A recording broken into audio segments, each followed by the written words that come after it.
Hey guys, welcome back. I hope you are having an amazing day. Let's get right into the stories. The first one is a pro-revenge story. I will be using fake names for this story that happened to me about 3 years ago. The job. I was starting my side business doing IT work for businesses and had some successful jobs for a few companies. Word of mouth was the best way to gain new clients because entrepreneurs tend to network with other business owners. Alex was one such client who had heard I had done some work for a mutual acquaintance and called to see if I could help. "Hey, I heard you did great work for Sarah's company. Think you could help me out?" Alex asked over the phone. His company needed to stop using a semi-accounting service that they had been paying a percentage of their profit to process payments, purchase orders, and billings/receivables. He had brought in an accountant to work with a new product, pretty well known. They wanted a server to be accessible remotely and had already paid their ISP for a static IP for the server but needed the actual server, redundancy UPS, and firewall device. I explained, "For the product you have, we could probably set up a workstation instead of a server. It would run approximately $3,500 total and would be easy to implement." But Alex insisted, "No, I want a full-blown server system with all the bells and whistles. We'll likely be using the server for a CRM and a few other systems later on." The setup overall, the entire cost for the system would be $8,000, not including a few other services that needed annual billing, VPN remote service. Equipment cost was $7,500, my labor charge was $500, UPS was $1,500, server was $3,800, and refurbed firewall, Cisco ASA, with programming by a third-party specialist was $1,800, and a spare rack was $400. I got my contract signed, put an order with my distributor, I have net 45 set up with them, and the firewall specialist, and got to work 1.5 weeks later when the firewall came in last.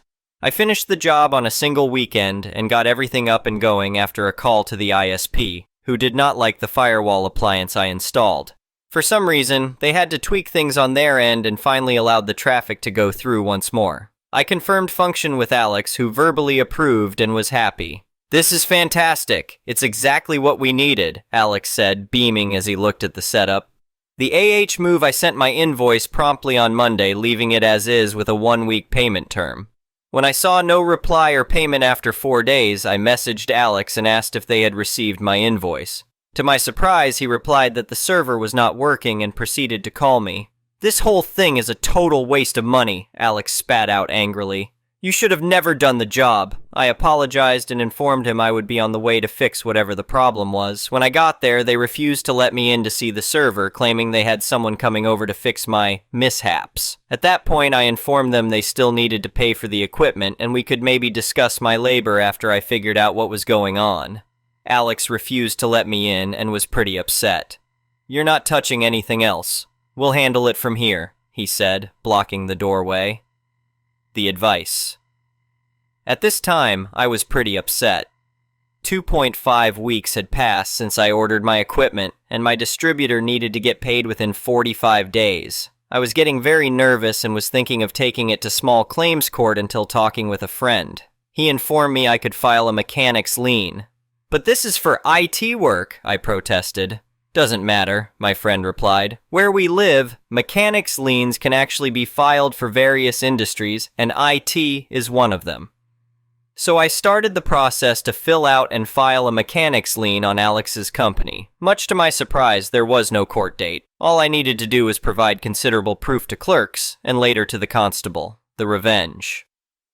After filling out the mechanic's lien and serving him notice, I once again gave Alex the opportunity to pay the $8,000 owed. By this time, I had spoken with my distributor, and he switched my account from net 45 to net 90. Alex refused via phone call, and I got him to confirm it via text. I took the information I had and went to the local constables who, after seeing the mechanic's lien and proof, set up an appointment to meet me at the place of business to take back my server, UPS, and firewall.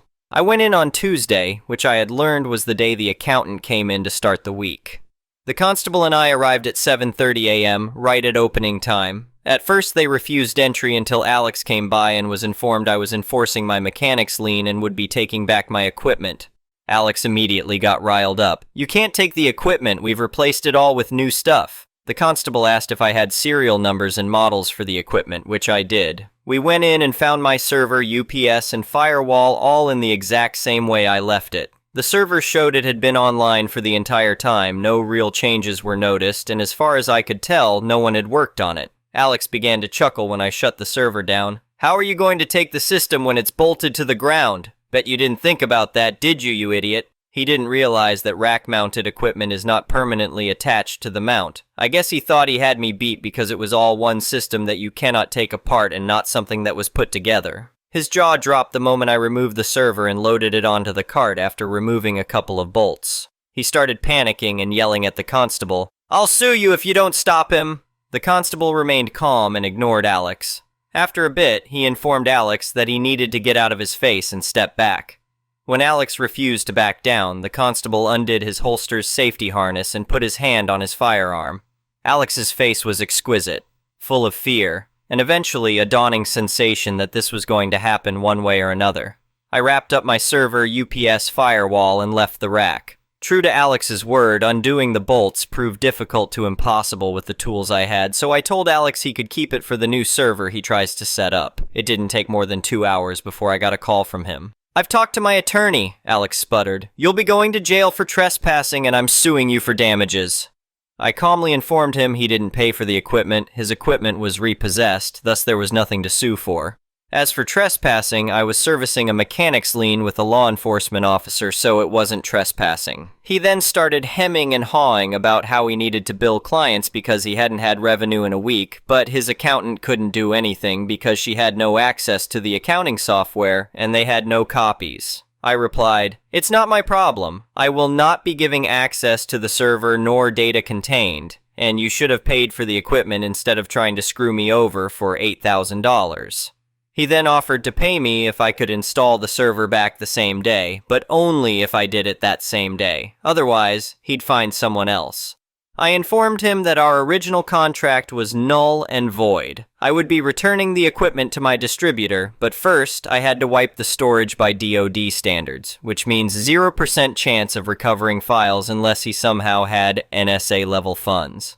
Alex started freaking out and resorted back to what he usually did, threatening me with lawsuits and promising to make my life a living hell. So I hung up and texted him that I was going to proceed to delete his data that evening and that I was no longer interested in working with him.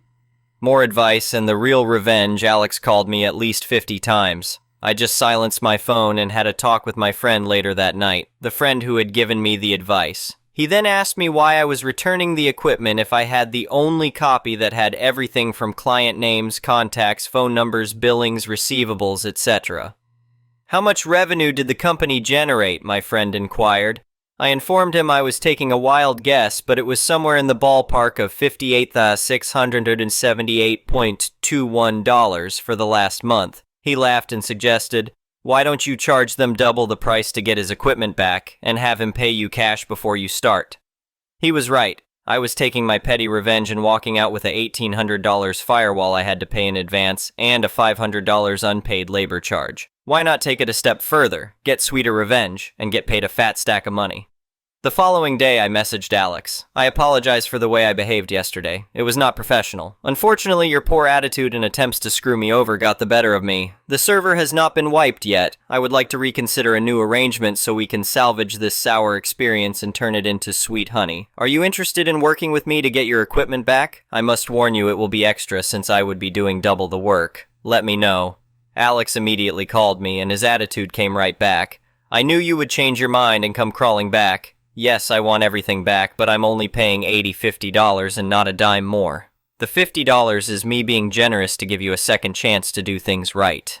I immediately informed him that I still had all the equipment, and in fact it would only take maybe 20 minutes to complete the job. However, I had a different idea in terms of the price. The new price was $15,000 to be paid in cash. He immediately started yelling and hollering. I kept talking and informed him he had 2 weeks to decide if being able to get paid by his clients was worth it. If not, the equipment was going back, and that would be that. No hard feelings. I hung up. About 2 days later, I got a call from Alex informing me he agreed to the new arrangement and to please set it up and install it ASAP. I told him I could go Friday, but I would need to be paid $15,000 cash before I even unloaded a single bolt from my vehicle. He agreed. I could hear a lady talking, telling him he needed to get this resolved because they had not had revenue in nearly 2 weeks. This was on Wednesday. On Thursday, I got a call from his daughter, who was apparently the accountant and the lady who was telling him to resolve it.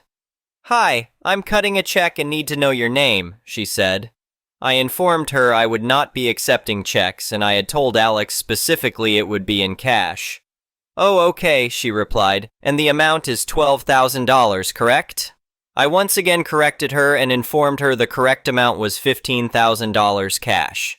She said in a sarcastic tone, "Of course it's $15,000. I'll go make the withdrawal and have the money ready tomorrow." Sure enough, Friday morning, true to her words, she and Alex were there with $15,000 cash. I counted it in front of her and Alex. She made a comment, "You're a lifesaver. We couldn't go back to the service we used before to get paid, and we urgently need to get some POs sent out." I placed the money in my vehicle, locked the glove box, and unloaded the equipment. True to my word, it took me 20 minutes to place the server, firewall, and UPS inside the rack mount, connect the cables, and power on the server. "Test it out when you get a chance," I said as I packed up my tools. "If anything's wrong, don't contact me. Have a good day." Despite my pettiness at times, I'm still a professional, so I had actually tested it out already before I left their server room. As I walked out, I couldn't help but smile, knowing that justice had been served, albeit in an unconventional way. The next one is an entitled people's story. I never thought I'd be fighting for my home against people who had no right to it. But that's exactly what happened when the Oak Ridge Homeowners Association decided they wanted to expand their territory, right onto my property. I've lived in my house for over 20 years. It's nothing fancy, just a modest 3-bedroom ranch on a couple acres at the edge of town. My nearest neighbors are about a quarter-mile down the road in the Oak Ridge subdivision. I've always kept to myself, and they've kept to themselves. At least, that's how it was until last summer when everything went sideways. It started with a letter in my mailbox from the Oak Ridge Homeowner Association. At first I thought it was junk mail. Why would I be getting anything from them? I'm not part of their neighborhood or homeowner association. But curiosity got the better of me and I opened it up.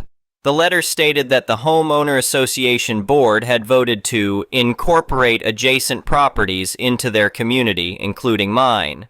They claimed this would allow for improved community planning and cohesion. There was a form attached for me to sign agreeing to join the homeowner association and start paying dues. I'll admit I laughed out loud when I read it. The sheer audacity was almost impressive. Did they really think they could just decide to absorb my property without my consent? I crumpled up the letter and tossed it in the trash, figuring that would be the end of it. Boy, was I wrong. A week later, there was a knock at my door. I opened it to find a well-dressed woman with an overly wide smile plastered on her face. "Hi there. I'm Deborah Wilson, president of the Oak Ridge Home Owner Association. I wanted to follow up about the letter we sent regarding your property joining our community." I blinked at her, caught off guard by her chipper tone. Yeah, I got that letter, and the answer is no. I'm not interested in joining your homeowner association." Her smile faltered slightly. "Oh, I think there's been a misunderstanding. This isn't really a request. The board has already voted on this measure. We're simply notifying you of the change." I felt my temper rising but kept my voice level. "Look, I don't know what gave you the idea that you have any authority over my property, but you don't. I'm not part of your community and I have no interest in joining. Please don't contact me about this again." I started to close the door, but she stuck her foot in the jam. "Now wait just a minute," she said, her fake cheeriness evaporating. "You can't just refuse. We've already begun the process. Your property will be incorporated whether you like it or not." "Lady, get your foot out of my door before I call the cops," I growled. She glared at me but removed her foot, allowing me to slam the door in her face. I thought that would be the last I'd hear from them. Once again, I was wrong. 2 days later, I got home from work to find landscapers in my yard, tearing out my old oak tree and ripping up my flower beds. I flew into a rage, yelling at them to get the hell off my property. They seemed confused, saying the homeowner association had contracted them for the work. I told them in no uncertain terms that the homeowner association had no authority here and they needed to leave immediately. As the landscapers were packing up their equipment, that same woman, Deborah, came storming up my driveway. "What do you think you're doing?" she shrieked. "You can't interfere with homeowner association approved landscaping." "This isn't homeowner association property," I shouted back. "You have no right to be here or to touch anything on my land." Now get out before I call the police." Her face turned an alarming shade of red. "You'll regret this," she hissed before stomping back to her car. True to her word, the next day I was served with lawsuit papers. The Oak Ridge Homeowner Association was suing me for obstructing community operations and seeking an injunction to force me to allow them control over my property. I was floored. How could they possibly think they had a legal leg to stand on? But as absurd as it was, I knew I couldn't ignore it. I had to fight back or risk losing my home to these power-hungry nutjobs. I immediately called up my buddy Mike, who's a lawyer. He agreed to represent me pro bono, saying he couldn't stand to see homeowner associations abuse their power like this. We filed a countersuit for harassment and trespassing. The case dragged on for months. The homeowner association's lawyer tried to argue that because my property bordered their subdivision, they had the right to annex it for the good of the community. They claimed that having a non-home owner association property so close was bringing down their property values. Mike tore their arguments to shreds. He pointed out that there was no legal mechanism for an homeowner association to forcibly incorporate properties outside their boundaries. He brought up property records showing my land had never been part of their development. He even found evidence that they had forged signatures on some of their documents claiming resident approval for the expansion. Throughout the court proceedings, the harassment continued. I'd come home to find violation notices taped to my door for ridiculous things like unapproved mailbox design and excessive lawn growth. Someone kept calling in noise complaints on me to the police even when I was out of town.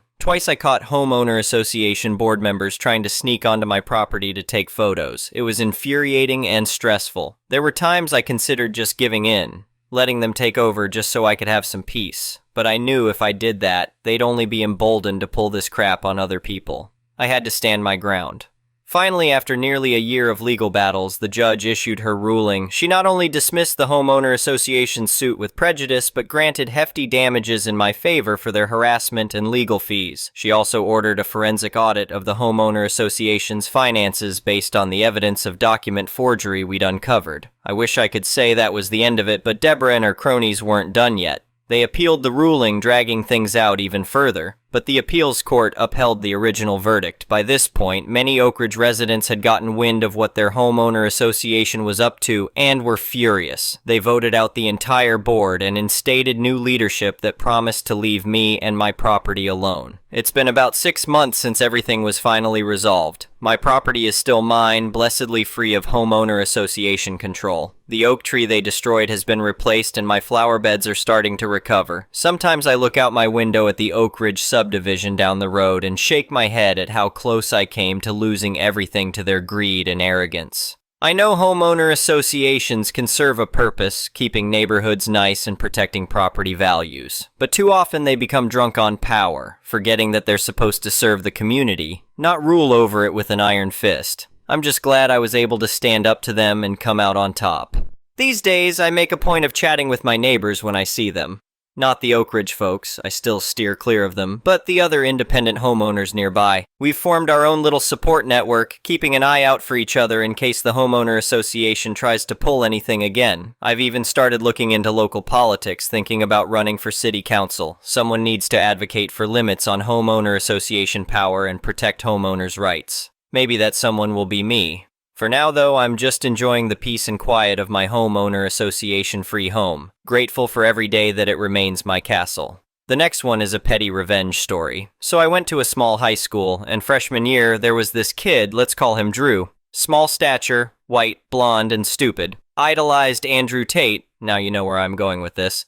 The class had to present a project individually about what they wanted to be when they grow up. I went with engineering. He did the worst possible thing he could have done. Let's start with the background. He filmed in his room, and on the wall, first thing we see is the Nazi flag. Like I mentioned before, white blonde kid, not at all Hindu, no reason to have a flag with swastika on it. That was bad, but the next part was worse. He uttered the words, "I want to be a phone scammer." He proceeds to put on an Indian accent and pretends to scam someone on the phone. Everyone in the room was half laughing because it was ridiculous, and half wondering if he was serious.